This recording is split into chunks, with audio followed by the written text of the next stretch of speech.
Good morning, guys.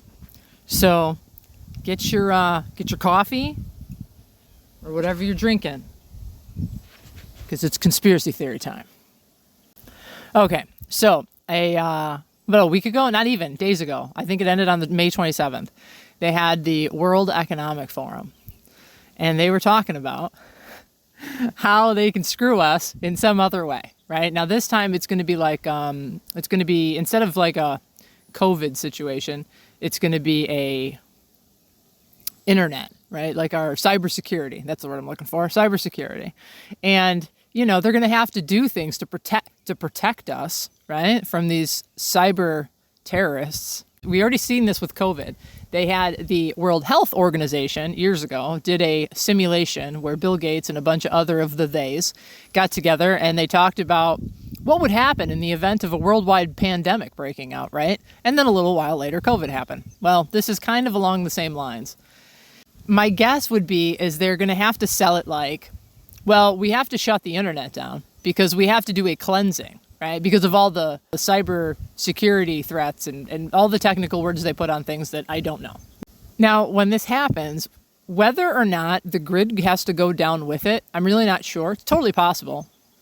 But here's what I do know. It's going to screw up the supply chain like you've never seen. It's going to make COVID look like a joke. That's what I think. That's my personal opinion. Like I said, put your tinfoil hat on. It's conspiracy theory time. I got to tell you guys, in the last handful of years, us conspiracy theorists have kind of been right. and it kind of goes hand in hand with the last video that I did, where I said, you know, they get you good and dependent on a thing, and then that thing makes you sick. Okay, well, this is kind of the same thing. They get you good and dependent on the internet, right? On the power grid, whatever. There's a lot of people that literally cannot function without their phone or the internet, or they just don't know what to do, let alone survival situations of like, how do you eat? Now, people like you and I, we've already started down the path of what ifs, right? And we've already taken steps to prepare ourselves for the what ifs. How are you going to get the things that you need if the supply chain goes down? And I don't mean run out and buy a bunch of toilet paper, although toilet paper is very important. As the saying goes, something wicked this way comes. And I think COVID has proven that to the whole world, that they can do whatever they want to us. And I think they're already doing whatever they want to us.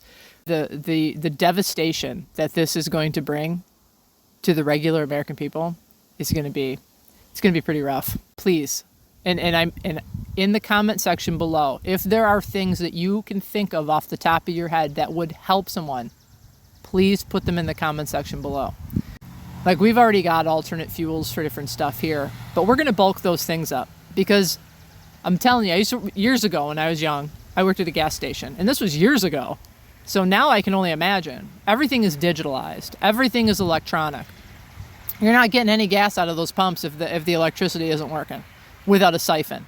And they're not going to let you do that. A lot of us could probably stand to like look at our supplies and rethink things. Is this really going to help me out? You know, and kind of get rid of the stuff that isn't going to help you out. There's a lot of fluff that preppers tend to put in their supplies that just isn't necessary. And then they may have overlooked something pretty dang necessary. Anyway, guys, yeah. Okay, you can take your conspiracy theory hats off now. Have a good one. I walk with you through the great divide.